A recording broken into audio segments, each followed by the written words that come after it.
الحمد للہ رب العالمین والصلاة والسلام علی محمد الامین فاعوذ باللہ من الشیطان الرجیم بسم اللہ الرحمن الرحیم۔ خواتین و حضرات، ہم آیت 11 سے سورہ فرقان کا مطالعہ کر رہے ہیں۔ اس سے پیچھے یہ بیان ہوا کہ اللہ تعالیٰ نے ایک قوم کی طرف اپنا پیغمبر بھیج دیا ہے، یعنی بنی اسماعیل، جزیرہ نمائے عرب کے مشرکین۔ پیغمبر بھیج دیا ہے، پیغمبر نے آ کر ان کو دعوت دی ہے، ہماری ہدایت ان تک پہنچائی ہے۔ یہ بجائے اس کے کہ بات کے سمجھنے سمجھانے کا طریقہ اختیار کرتے، انہوں نے لاویانی اعتراضات کیے ہیں، اللہ کی اس عظیم نعمت کو جھٹلانے کی کوشش کی ہے۔ وہ باتیں جو کوئی آدمی بقائمی ہوش و حواس کہہ نہیں سکتا وہ کہی ہیں۔ تو ارشاد فرمایا تھا کہ اس طرح کی باتیں کرنے والے پیغمبر کو دیکھ کر اس کی دعوت کو جو لوگ اس طریقے سے جھٹلا دیں، اور جب انہیں توجہ دلائی جائے کہ ایک دن تم سب کو اس پروردگار کی بارگاہ میں حاضر ہونا ہے جس کی بات کو تم جھٹلا رہے ہو، اور وہ جھٹلانے ہی پر اصرار کیے جائیں، یہ بتایا تھا کہ ان کے لیے پھر ہم نے جہنم تیار کر رکھی ہے۔ قرآن مجید میں جزا و سزا کا جو قانون بیان ہوا ہے، اس میں بعض اوقات لوگ بڑی غلط فہمیوں میں مبتلا ہو جاتے ہیں۔ یہ بات کہ آگ کے سپرد کر دیا جائے گا، بعض جگہوں پر اس کی تفصیلات بڑی الم انگیز ہیں کہ وہ اس آگ میں جھلسے ہوئے ہوں گے، ان کی کھال پھر درست کر دی جائے گی، پھر ان سے کہا جائے گا کہ اسی میں رہو۔ یہاں بھی آگے ایک پوری تصویر آ رہی ہے۔ تو یہ المناک عذاب، جس کو خود قرآن مجید عذاب علیم کہتا ہے، یہ کن کے لیے ہے؟ یہ اس طرح کے لوگوں کے لیے ہے۔ پورے قرآن مجید میں اس عذاب کا ذکر اسی سیاق میں ہوا ہے، یعنی اللہ تعالیٰ نے انسان کو اس کی فطرت میں ہدایت دی ہے، اس میں غلطی ہو گئی، کوتاہی ہو گئی، کسی چیز کو وہ نہیں سمجھ سکا، وہ زیر بحث نہیں ہے۔ ہر انسان سے غلطیاں کوتاہیاں ہوتی ہیں، اسی طرح گناہ ہو جاتے ہیں، ان کے بارے میں بھی میں ابھی عرض کرتا ہوں۔ لیکن یہ گناہ جس کو قرآن مجید نے ایک دوسری جگہ اس طرح ادا کیا ہے کہ یصرون علی الحنث العظیم، وہ جو سب سے بڑا گناہ ہے، یعنی استکبار، جانتے بوجھتے حق کا انکار کر دینا، پیغمبر کو ماننے کی بجائے، اور ماننا تو چلیے بات کی بات ہے، سننے کے بجائے، اس کی بات کو سمجھنے کے بجائے اس طرح کے پوچھ اعتراضات کر کے اس پر پل پڑنا، یہ جو باطن سے بھی سیاہ لوگ ہوتے ہیں اور جن کے ظاہر کا بھی وہی معاملہ ہے جو یہاں زیر بحث ہے، ان کی سزا یہ بیان کی ہے، یعنی استکبار، اللہ تعالیٰ کے مقابلے میں سرکشی، جانتے بوجھتے حق کا انکار۔ اس کے بعد جہنم کے بے شمار درجات ہیں، خود قرآن مجید سے معلوم ہو جاتا ہے۔ منافقین کے بارے میں ارشاد فرمایا ہے کہ فی الدرک الاسفل من النار، وہ بھی ظاہر ہے کہ جانتے بوجھتے انکار کر رہے ہوتے ہیں، بلکہ انکار سے آگے دھوکہ دے رہے ہوتے ہیں اور پیغمبر کو دھوکہ دے رہے ہیں، انہی منافقین کا ذکر ہو رہا ہے۔ تو ان سے متعلق بھی اسی طرح کا سخت عذاب بیان ہوا ہے۔ ایک ہے خلود، یعنی جو اللہ تعالیٰ نے سزا کی جگہ بنا رکھی ہے، اس میں ہمیشہ رہنا، وہ ضروری نہیں کہ آگ کا عذاب ہو، اس میں گناہ گاروں کا ذکر بھی ہوا ہے، اور خاص طور پر 3 گناہ، یعنی آدمی نے جانتے بوجھتے شرک کا ارتکاب کیا، یہ اسی سورہ میں آخر میں زیر بحث آ جائیں گے تفصیل سے۔ جانتے بوجھتے شرک کا ارتکاب کیا، پھر اس پر اصرار کیا، اسی پر زندگی بسر کر دی۔ اس کی تصویر قرآن نے اس طرح کھینچی ہے کہ اس طرح کا گناہ ایک بار زندگی میں داخل ہو گیا، وَأَحَاطَتْ بِهِ خَطِیَّتُهُ، پھر کبھی اس سے نکلنے، بات سمجھ کر اس کو چھوڑ دینے کی توفیق نہیں ہوئی۔ دوسرے بیان کیا ہے قتل، یعنی آدمی نے فیصلہ کر لیا کہ وہ بس لوگوں کی جان لیا کرے گا۔ اس طرح کا جرم اگر ہوا ہے تو وہ بھی ہمیشہ کی جہنم کا باعث بن جاتا ہے۔ اور تیسرے یہ کہ آدمی نے زنا کو، بدکاری کو زندگی بنا لیا ہو، یعنی اس کے ہاں جنسی تسکین کا طریقہ ہی یہی ہو اور وہ اس کو اختیار کر لے، کیونکہ آگے قرآن مجید نے وضاحت کر دی ہے کہ کسی سے اس طرح کے کسی جرم کا ارتکاب ہوا، شرک ہو گیا، اس نے قتل کر دیا کسی کو، اس نے بدکاری کا ارتکاب کیا، لیکن اس کو توجہ ہو گئی، ندامت ہوئی، اس نے اپنے آپ کو پروردگار کے سامنے ڈال دیا، اس کے لیے جو بشارت ہے وہ اس سورہ کے آخر میں معلوم ہو جائے گی۔ تو اس سے یہ بات اچھی طرح سمجھ لینی چاہیے کہ یہ جہنم، یہ آگ، یہ اس کی تصویریں، یہ سب کن کے لیے ہیں۔ تو قرآن مجید یہاں بیان کر رہا ہے، پیچھے آپ نے دیکھا کہ کس طرح کے لوگ ہیں، کیسے ان کے درمیان پیغمبر موجود ہے، کس طرح کی باتیں بنا رہے ہیں، کیسے کیسے اس کو استہزاء کا نشانہ بنا کر اس کو رد کر دینا چاہتے ہیں۔ اور یہ صاف معلوم ہوتا ہے کہ جو کچھ کہہ رہے ہیں خود ان کو بھی اطمینان ہے کہ یہ ہم کیا کر رہے ہیں، یہ حماقتی ہے۔ اس کا اللہ تعالیٰ نے پھر آگے جواب دیا، فرمایا کہ بل کذبوا بالساعہ، یعنی ایسا نہیں ہے کہ ان کو کوئی غلطی لگی ہوئی ہے، نہیں، یہ بات نہیں ہے، بلکہ انہوں نے قیامت کو جھٹلا دیا ہے، یعنی جانتے بوجھتے کہہ دیا ہے کہ نہیں، ہم اس کو ماننے کے لیے تیار نہیں ہیں۔ اس میں پھر یہ فرمایا تھا کہ وَأَعْتَدْنَا لِمَنْ كَذَّبَ بِالسَّاعَةِ سَعِيرًا، اور جو قیامت کو اس طرح جھٹلا دیں ان کے لیے ہم نے دوزخ تیار کر رکھی ہے۔ اب اس دوزخ کی تصویر بیان کی ہے، ارشاد فرمایا کہ اذا راتھم من مکان بعید سمعوا لها تغیظا وزفیرا، یعنی جس وقت حشر برپا ہوگا اور اس طرح کے مستکبرین، اس طرح اللہ تعالیٰ کے پیغمبروں کے اس کی دعوت کے مقابلے میں سرکشی اختیار کرنے والے جس وقت اس حشر کے میدان میں اٹھیں گے تو صورت یہ بن جائے گی کہ گویا جہنم ان کو دیکھتے ہی بفر جائے گی، یعنی وہ انہی کا انتظار کر رہی ہے، انہی کے لیے بنائی گئی ہے۔ وہ جب ان کو دور ہی سے دیکھے گی تو دیکھتے ہی بفر جائے گی، اور یہ اس کا بفرنا اور دھاڑنا سنیں گے، یعنی اس طرح کی صورتحال وہاں ان کو پیش آ جائے گی۔ اور فرمایا کہ اور جب اس کی کسی تنگ جگہ میں باندھ کر ڈال دیے جائیں گے تو اس وقت موت کو پکاریں گے، یعنی پھر یہ کہیں گے کہ اے کاش ہم مر کے مٹی ہو گئے ہوتے۔ قرآن مجید نے انہی الفاظ میں اس کو ادا بھی کیا ہے کہ اے کاش میں آج نہ اٹھا ہوتا، یہ حشر میرے لیے نہ ہوا ہوتا۔ یہ لوگ ہیں جو اس موقع پر دعوا ہنالک ثبورا وَإِذَا أُلْقُوا مِنْهَا مَكَانًا ضَيِّقًا مُقَرَّنِينَ، دعوا ہنالک ثبورا، اور جب اس کی کسی تنگ جگہ میں باندھ کر ڈال دیے جائیں گے تو اس وقت موت کو پکاریں گے۔ میں نے اس پر لکھا ہے اس لیے کہ جس طرح کا عذاب وہاں ہوگا اس سے رہائی کی ایک ہی صورت ان کو نظر آئے گی کہ کسی طرح موت آ جائے، یعنی ان کے پاس نہ کوئی عذر ہوگا، نہ وہ باری تعالیٰ کی بارگاہ میں اپنی کوئی سفارش پیش کر سکیں گے، نہ ان سے کوئی معاوضہ قبول کیا جائے گا۔ انہوں نے جو کچھ کیا ہے جانتے بوجھتے کیا ہے۔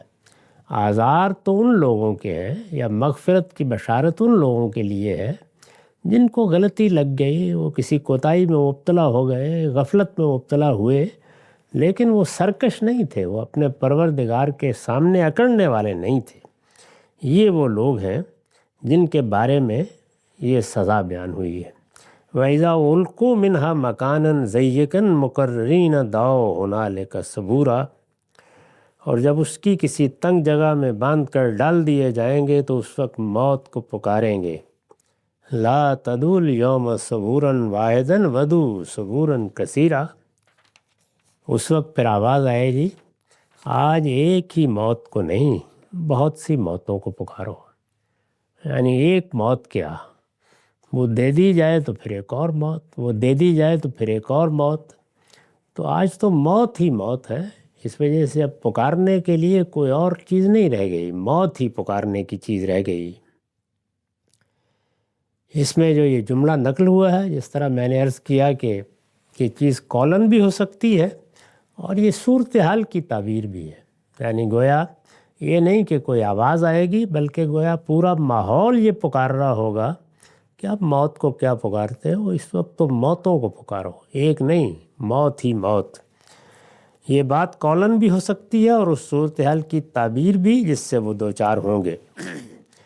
ارشاد ہوا، قُلْ ذَلِكَ خَيْرٌ أَمْ جَنَّةُ الْخُلْدِ الَّتِي وُعِدَ الْمُتَّقُونَ، ان سے پوچھو۔ یعنی اب یہ اپنے انجام کو پہنچ گئے، انہوں نے دیکھ لیا کہ جس قیامت کو جو جھٹلاتے تھے وہ کس طرح ان کے سامنے آئی ہے، اور جس میں یہ ڈال دیے گئے ہیں وہ کیا ہولناک مقام ہے۔ اب ان سے پوچھو، قُلْ ذَلِكَ خَيْرٌ، کیا یہ بہتر ہے، ہم جنت الخلد التی وعد المتقون، یا ہمیشہ کی جنت جس کا وعدہ خدا سے ڈرنے والوں سے کیا گیا۔ یعنی وہ جنت بھی سامنے ہے اور یہ جہنم بھی جس میں تم ڈال دیے گئے ہو، اس کو بھی دیکھ لو اور اس کو بھی دیکھ لو۔ دنیا میں تم نے کس چیز کا انتخاب کیا؟ تمہارے سامنے دونوں چیزوں میں اختیار تھا۔ تمہیں یہی کہا گیا تھا کہ من شاء فلیؤمن من شاء فلیکفر۔ وہاں تمہیں اس کا حق دیا گیا تھا کہ تم غور کرو، تم سوالات کرو، تم چیزوں کو سمجھو۔ اس امتحان میں تم کو ڈالا گیا اور اس امتحان میں کامیابی کے لیے جو بہترین صلاحیتیں دی گئی تھیں تم نے اس کو غلط استعمال کیا، اور یہ نہیں کہ کسی غلط فہمی میں مبتلا ہو کر ایسا کیا، جانتے بوجھتے کیا، اور پیغمبر کی بات سننے کی بجائے، سمجھنے کی بجائے، یا اس پر کوئی سوال تھا سوال پیش کرنے کی بجائے تم نے اس کا مذاق اڑایا اور اس کو ٹھٹھے کا اور مخول کا موضوع بنا لیا۔ تو اب فیصلہ کرو، نتیجہ سامنے آ گیا، انجام کو آنکھوں سے دیکھ رہے ہو، کیا بہتر ہے؟ کیا یہ بہتر ہے یا ہمیشہ کی جنت جس کا وعدہ خدا سے ڈرنے والوں سے کیا گیا؟ متقین یعنی جو اندیشہ ناک رہے، جو اس طرح متکبر نہیں ہوئے، جنہوں نے سرکشی اختیار نہیں کی، بلکہ ہمیشہ اندیشے کے ساتھ زندگی بسر کی کہ ہم کہیں پکڑ میں نہ آ جائے، کہیں پروردگار کی بارگاہ میں ہمارے لیے کسی سزا کا فیصلہ نہ ہو جائے۔ غلطیاں ان سے بھی ہوئیں، کوتاہیاں انہوں نے بھی کی، لیکن وہ اصل خدا سے ڈرنے والے تھے۔ ارشاد ہوا کہ کانت لہم جزاء و مصیرا، وہ ان کے عمل کی جزا اور ان کا ٹھکانہ ہوگی۔ یعنی انہوں نے جو اچھا عمل کیا، استکبار کی بجائے عاجزی اختیار کی، اپنی بندگی کا اعتراف کر کے جیے، اپنے پروردگار کو پہچانا، اس کی معرفت کا حق ادا کیا، اور کوشش کی کہ وہی کام کریں جو اس کی مرضی کے کام ہیں، تو ان کے عمل کی جزا اور ان کا ٹھکانہ یہ جنت ہوگی۔ کانت لہم جزاء و مصیرا لہم فیہا ما یشاءون، اس میں جو چیز بھی چاہیں گے ان کے لیے موجود ہوگی۔ یعنی وہ اصل میں انسان کی خواہش کا جواب ہے۔ انسان کے اندر جو خواہشات رکھی گئی ہیں وہ اصلاً اس لیے نہیں رکھی گئیں کہ انسان اس دنیا میں ان کا اسیر بن کے رہ جائے، وہ جنتی کے لیے رکھی گئی ہیں، اور چونکہ اسی لیے رکھی گئی ہیں تو وہ پھر جس جس پہلو سے سامنے آئیں گی اور جو جو تقاضا کریں گی، ان کا پروردگار ان کے عمل کے صلے میں ان کی وہ خواہش پوری کر دے گا۔ اس میں جو چیز بھی چاہیں گے ان کے لیے موجود ہوگی، خالدین، اس میں ہمیشہ رہیں گے۔ یعنی ایسا نہیں ہے کہ ان کو جو کچھ ملے گا اس کی ایک مدت مقرر کی گئی ہے، ان سے کہا جائے گا کہ چلیں یہ 10,000 سال بھی ہیں تو گزار لو، اور جو کھانا پینا ہے کھا پی لو، اور جو چاہتے ہو مل جائے گا۔ نہیں، اس کی زندگی ہمیشہ کی زندگی ہوگی۔ کانا رب کانا علی رب کا وعدم مسئولا، یہ تیرے پروردگار کے ذمے ایک وعدہ ہے۔ یعنی یہ محض کوئی وعید نہیں ہے، سزا کا بیان ایک وعید ہے۔ اللہ تعالیٰ مغفرت فرمانے والے ہیں، وہ اپنے بندوں پر کرم فرمائیں اور سزا اٹھا لیں، وہ کوئی وعدہ نہیں ہے، وہ بیان ہے اس بات کا کہ تم اس سزا کے مستحق ہو، تم نے یہ کرتوت کیے ہیں تو اس کا نتیجہ یہ ہے۔ لیکن جنت خدا کا وعدہ ہے۔ کانا علی رب کا وعدم مسئولا، ایسا وعدہ ہے جس کو اسے ہر حال میں پورا کرنا ہے۔ یعنی اس وعدے میں کسی خلاف ورزی کا کوئی تصور نہیں ہے۔ اس پر میں نے لکھا ہے، ان کی جو تجویزیں اوپر نقل ہوئی ہیں انہی کو سامنے رکھ کر، اوپر کیا تھا، کوئی فرشتہ ساتھ آ کے کھڑا ہو جائے، اس پیغمبر کے لیے کوئی باغ اتارا جائے، اس کو آخر معیشت کی مشقت میں کیوں ڈالا گیا ہے، یہ اپنا سودا سلف لینے خود بازار میں کیوں جاتے ہیں، یہ جو احمقانہ قسم کی باتیں کہی گئی تھیں، اور اس میں گویا تجویزیں پیش کی گئی تھیں کہ یہ ہونا چاہیے تھا اور یہ ہونا چاہیے تھا، تب ہم ان کی بات کو سن لیتے۔ ان کی جو تجویزیں اوپر نقل ہوئی ہیں انہی کو سامنے رکھ کر یہ دوزخ اور جنت دونوں کے احوال بیان کر دیے ہیں۔ یعنی وہ جو تم کہتے ہو کہ پیغمبر کو ملنا چاہیے تھا، وہ اس دنیا میں ہمارے قانون کے مطابق نہیں ہے، اس لیے کہ یہ دنیا ابتلا کی جگہ ہے، لیکن جب ہم جزا کے لیے اٹھائیں گے تو یہ کچھ دے دیں گے۔ یعنی تم تو ایک باغ کی بات کر رہے ہو، باغ ہی باغ، تم تو ایک چیز کے بارے میں بیان کر رہے ہو، ہر خواہش پوری کر دیں گے، وہ وہاں ہمیشہ رہیں گے، اور یہ تمہارے پروردگار کے ذمے ایک وعدہ ہے جسے اس کو ہر حال میں پورا کرنا ہے۔ ان کی یہ تجویزیں اوپر نقل ہوئی ہیں، انہی کو سامنے رکھ کر دوزخ اور جنت دونوں کے احوال بیان کر دیے ہیں۔ مدعا یہ ہے کہ اگر تم دیکھ سکتے کہ تمہارے لیے وہاں کیا عذاب تیار ہے اور ایمان والوں کے لیے کس ابدی بادشاہی کا اہتمام کیا گیا ہے، یعنی اگر وہ منظر جو تمہارے سامنے مرنے کے بعد آنے والا ہے وہ اسی دنیا میں آ جاتا، تمہیں دکھا دیا جاتا، اگر تم دیکھ سکتے کہ تمہارے لیے وہاں کیا عذاب تیار ہے اور ایمان والوں کے لیے کس ابدی بادشاہی کا اہتمام کیا گیا ہے، تو کبھی وہ باتیں نہ کرتے جو پیغمبر کی دعوت کے جواب میں کر رہے ہو۔ یہ شبہ پیدا ہوا ہے، پھر اس کے بعد تم جھٹلانے پر آ گئے ہو، پھر تم نے اس قیامت کا انکار کر دیا ہے، درحال کہ یہی تمہاری منزل تھی، یہی تمہارا اصلی گھر تھا، تمہیں اسی کو ہدف بنا کر زندگی بسر کرنی تھی، اسی کو پانے کی جد و جہد کرنی تھی، تم نے اسی کو فراموش کر دیا اور وہاں اس طرح کے مطالبات کیے، اور اپنے بارے میں بھی یہ خیال کیا کہ ہمیں اگر یہ سب کچھ یہاں میسر ہے تو ہمیں کسی کی کیا پرواہ ہے، اور تم پیغمبر کو تحقیر کا ہدف بناتے رہے۔ اب دیکھ لو وہ نتیجہ تمہارے سامنے آ گیا ہے۔ استاد امام لکھتے ہیں اس جنت سے متعلق یہاں 4 باتیں فرمائی گئی ہیں، یعنی جنت کی جو تصویر ہے اس میں 4 باتیں فرمائی گئی۔ ایک یہ کہ یہ اہل ایمان کو ان کے اعمال کے صلے اور بدلے کے طور پر ملے گی۔ اللہ تعالیٰ نے فرمایا ہے کہ جو نیک عمل تم نے کیا، اللہ تعالیٰ سے ڈرتے ہوئے زندگی بسر کی، ہمیشہ اس بات کا خیال رکھا کہ اللہ تعالیٰ کی مرضیات کے مطابق جئیں، اگر کوئی غلطی ہو گئی، کوتاہی ہو گئی تو معافی طلب کی، یہ تمہارا عمل رہا، اس عمل کا یہ صلہ ہے۔ ایک یہ کہ اہل ایمان کو ان کے اعمال کے صلے اور بدلے کے طور پر ملے گی، اللہ تعالیٰ ان کو یہ اطمینان دلا دے گا کہ یہ تم نے اپنی سعی و عمل سے حاصل کی ہے۔ سب سے بڑی بشارت یہی ہوگی کہ تم نے اپنی سعی و عمل سے، یعنی اپنی جد و جہد سے، اپنی کوشش سے اس کو جیت لیا ہے۔ یہ تمہارے لیے اللہ تعالیٰ کا انعام ہے، لیکن یہ تمہاری صحیح کے نتیجے کے طور پر ملا ہے اور تم اس کے پوری طرح حقدار ہو۔ ایسا نہیں ہے کہ کسی نے خوش ہو کر یہ کہا کہ چلو جنتی دے دیتے ہیں، نہیں، تم نے اس امتحان میں اپنے آپ کو کامیاب کیا، اس کے تقاضے پورے کیے، جس حد تک بھی ممکن تھا عمل کرتے رہے، اور جو کم سے کم اس کے لیے ضرورت تھی وہ پوری کر کے سرفرازی کے ساتھ آج اس میں داخل ہو گئے ہو۔ دوسری یہ کہ یہ ان کی ابدی قیامگاہ ہوگی، یعنی اس میں موت کا خاتمہ ہو جائے گا۔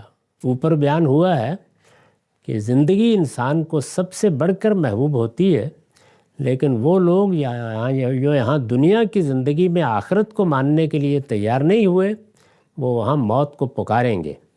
اس کے برخلاف اہل ایمان کو یہ بشارت ملے گی کہ یہ تمہاری جنت ہے، یہ تمہاری قیامگاہ ہے، اور یہ خالدین فیہا، اس میں تم ہمیشہ رہو گے، یہ تمہیں دے دی گئی ہے۔ دوسری یہ کہ یہ ان کی ابدی قیامگاہ ہوگی، اس سے محروم ہونے کا ان کو کبھی اندیشہ نہ ہوگا، یعنی یہ اندیشہ کہ اگر یہ صدیوں اور قرنوں کے لیے بھی دی گئی ہے تو ایک دن لے لی جائے گی، یہ اندیشہ نہیں ہوگا۔ اسی کو قرآن مجید دوسری جگہ جنت کا جب بیان کرتا ہے تو ایک جملے میں تبدیل کر دیتا ہے کہ لا خوف علیہم ولا ہم یحزنون، وہاں ان کے لیے نہ کوئی مستقبل کا اندیشہ ہوگا، نہ ماضی کا پچھتاوا ہوگا۔ تیسری یہ کہ اس میں وہ سب کچھ ان کو ملے گا جو وہ چاہیں گے، اور ہمیشہ کے لیے ملے گا۔ یعنی انسان کے لیے اصلی چیز یہ نہیں ہے کہ اس کے سامنے ایک بڑی غیر معمولی تصویر رکھ دی جائے۔ یہ ہو سکتا ہے کہ اس کی طبیعت، اس کا مزاج، اس کی افتاد طبع، اس کی تنوع کیشی وقتی طور پر تو مطمئن ہو جائے، لیکن کچھ دیر استعمال کرنے کے بعد وہ خیال کرے کہ نہیں، مجھے تو یہ چیز ملنی چاہیے تھی۔ تو ارشاد فرمایا کہ ہم نے جنت کو تمہاری خواہش سے متعلق کر دیا ہے، جو چاہو گے اور جب جب چاہو گے اور جیسے جیسے چاہو گے وہ پروردگار عطا فرمائے گا، اس کے خزانوں میں کوئی کمی نہیں ہے۔ تیسری یہ کہ اس میں وہ سب کچھ ملے گا جو وہ چاہیں گے اور ہمیشہ کے لیے ملے گا۔ چوتھی یہ کہ اس جنت کا اہل ایمان سے اللہ تعالیٰ نے حتمی وعدہ فرمایا ہے، یعنی یہ کوئی بات نہیں ہے جو محض جزا کے طور پر، تسلی کے لیے، بشارت کے طور پر بیان کر دی گئی ہے، وعدہ ہے اللہ تعالیٰ کا، اور از خود اپنے اوپر اس کا ایفا واجب، اور اپنے بندوں کے آگے اس کے لیے اپنے آپ کو ذمہ دار اور مسئول ٹھہرایا ہے۔ اس میں الفاظ یہ ہیں قرآن کے، کانا علی ربک وعدم مسئولا، یعنی یہ ایسا وعدہ ہے جس کے لیے اللہ تعالیٰ تمہارے سامنے اپنے آپ کو جواب دہ ٹھہراتا ہے، یعنی میں ہر حال میں اس وعدے کو پورا کروں گا۔ تم پوچھ سکتے ہو مجھ سے کہ پروردگار، تیری کتابوں میں اور تیرے پیغمبروں میں ہمیں تو اسی کی بشارت دی گئی تھی، اس میں کوئی تخلف کیسے ہو سکتا ہے؟ تو اس لیے اس کو وعدم مسئولہ کے الفاظ سے ادا فرمایا۔ اس کے بعد ارشاد ہوا وَيَوْمَ يَحْشُرُهُمْ وَمَا يَعْبُدُونَ مِن دُونِ اللَّهِ، یہ اس دن کا دھیان کریں، یعنی نتیجہ بیان کر دیا، اس کے بعد پھر دعوت و انذار کا مضمون شروع ہو گیا۔ یہ اس دن کا دھیان کریں، یعنی یہ انکار کرنے والے، یہ مستکبرین، یہ جو یہاں پیغمبر کا مذاق اڑا رہے ہیں، یہ اس دن کا دھیان کریں جس دن وہ انہیں اکٹھا کرے گا۔ یعنی اس وقت تو ایک یہاں سے بات کرتا ہے، ایک وہاں سے بات کرتا ہے، ایک اپنی بولی بول رہا ہے، لیکن اس دن کا دھیان کریں جس دن وہ انہیں اکٹھا کرے گا۔ اور وما یعبدون من دون اللہ، اور ان کو بھی جنہیں یہ خدا کے سوا پوچھتے ہیں۔ اس سے پیچھے ان معبودوں کا ذکر ہوا ہے، یعنی جن کو وہ پروردگار کے مقابل میں اپنی عبادت، اپنی نظر، اپنی نیاز کا مستحق یا حقدار سمجھتے تھے۔ یہ اس دن کا دھیان کریں جس دن وہ انہیں اکٹھا کرے گا اور ان کو بھی جنہیں یہ خدا کے سوا پوچھتے ہیں۔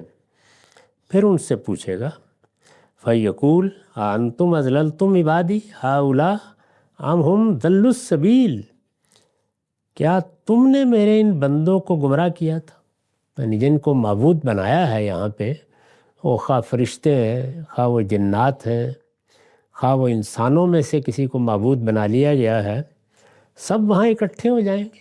یہ ایسا تو نہیں ہے کہ یہ ہوں گے اور وہ نہیں ہوں گے، یا وہ ہوں گے اور یہ نہیں ہوں گے، سب اکٹھے ہوں گے۔ اس موقع پر ان سے پوچھا جائے گا جنہیں معبود بنایا گیا، کیا تم نے میرے ان پابندوں کو گمراہ کیا تھا؟ یہی سوال ہے جو دوسرے الفاظ میں سورہ مائدہ کے آخر میں سیدنا مسیح کے معاملے میں بیان ہوا ہے۔ یعنی ان سے پوچھا جائے گا کہ تم بتاؤ کہ کیا تم نے ان کو کہا تھا کہ مجھے اور میری ماں کو معبود بنا لو؟ تو پھر انہوں نے جو جواب دیا ہے اور جو گفتگو ہوئی ہے وہ ہم پیچھے پڑ چکے ہیں۔ یہ معاملہ صرف سیدنا مسیح کے معاملے میں نہیں ہوگا بلکہ سب لوگوں کے معاملے میں ہوگا جن کو معبود بنایا گیا، وہ فرشتے، جن، پیغمبر، کوئی بھی ہو۔ کیا تم نے میرے ان بندوں کو گمراہ کیا تھا یا یہ خود ہی رائے راست سے بھٹک گئے تھے؟ یعنی کیا ہوا تھا؟ تمہاری گواہی بھی لے لی جائے۔ وہ جواب دیں گے، قالوا سبحانک ما کان ینبغی لنا ان نتخذ من دونک من اولیاء۔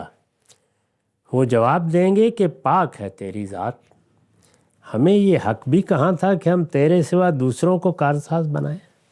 یعنی ہم کیسے کی جسارت کر سکتے تھے؟ فرشتے بھی یہی کہیں گے کہ ہم نے تو اس طرح کی کوئی چیز ان کو الہام نہیں کی، کبھی ان سے یہ نہیں چاہا، کبھی اپنے آپ کو اس حیثیت سے پیش نہیں کیا۔ جنات بھی اسی طریقے سے برات کا اظہار کر دیں گے، اور انسانوں میں سے بھی خواہ وہ پیغمبر ہوئے یا صالحین، وہ بھی ایسے ہی کہیں گے۔ وہ جواب دیں گے کہ پاک ہے تیری ذات، ہمیں یہ حق بھی کہاں تھا کہ ہم تیرے سوا دوسروں کو کارساز بنائیں۔ یعنی معبود بنانا تو الگ بات ہے، کسی سے کچھ مانگیں بھی، کسی کے بارے میں یہ خیال بھی کریں کہ وہ ہماری مدد ہی کر سکتا ہے، ہم کو ان میں سے کوئی حق نہیں تھا۔ قالوا سبحانک ما کان ینبغی لنا ان نتخذ من دونک اولیاء ولکن متعتہم وآباءہم حتی نسوا الذکر۔ مگر ہوا یہ، یعنی اب وہ بتائیں گے کہ یہ کیسے گمراہ ہوئے، مگر ہوا یہ کہ تو نے ان کو اور ان کے باپ دادا کو خوب سامان زندگی دیا، یعنی اس دنیا میں ان کو بڑی نعمتیں ملی، ان کے اوپر اللہ تعالیٰ نے اپنے خزانے یہاں کھول دیے۔ جیسے کہ ہم دیکھتے ہیں، مشاہدہ کرتے ہیں کہ اللہ تعالیٰ کی نعمتوں کے لیے یہاں کفر و ایمان کا فرق نہیں ملحوظ رکھا گیا، بلکہ وہ لوگ جو غیر معمولی طور پر سرکشی اختیار کرتے ہیں، مستکبر ہیں، خدا کا نام بھی سننے کے لیے تیار نہیں ہے، یہ بالکل ممکن ہے کہ دنیا کی ساری دولت ان کو دے دی جائے، تو وہ کہیں گے کہ ان کو اور ان کے باپ دادا کو خوب سامان زندگی دیا۔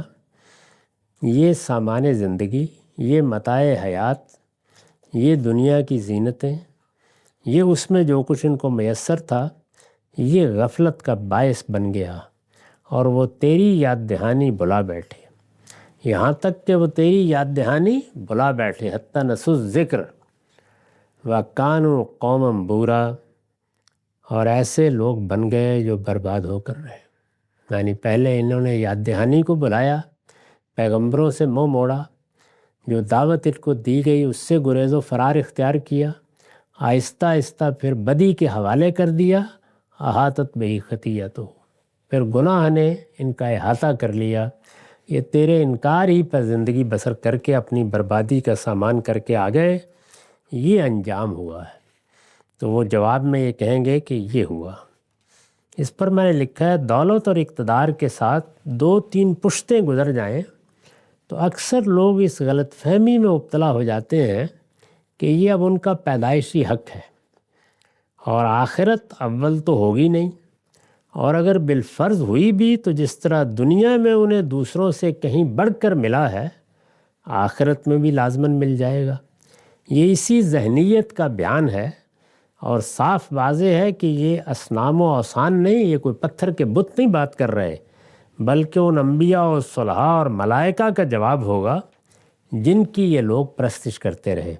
یہاں خاص طور پر قریش کے پیغمبر کے مخاطبین کے سردار زیر بحث ہے، وہ بڑے لوگ، عام لوگ بیچارے زیر دست کمزور لوگ، وہ تو مان بھی رہے تھے اور یا انتظار کر رہے تھے، وہ مقابل میں نہیں کھڑے تھے، ان کے ہاں کوئی تکبر نہیں تھا، یعنی اگر وہ ابھی ایمان نہیں بھی لائے تھے تو منتظر تھے کہ بات واضح ہو جائے، ان کے رویے میں بھی خرابی نہیں تھی۔ جن لوگوں کا پیچھے ذکر ہوا ہے یہ ان کو بیان کیا ہے کہ ان کی گمراہی کا باعث یہ چیز بنی ہے۔ ایسا نہیں ہے کہ جن کو انہوں نے معبود بنایا انہوں نے آ کر ان کو گمراہ کر دیا. گمراہی انہوں نے خود خریدی ہے اور دولت کے اقتدار کے نشے میں مدہوش ہو کر خریدی ہے. یہ اس کا باعث بنا ہے.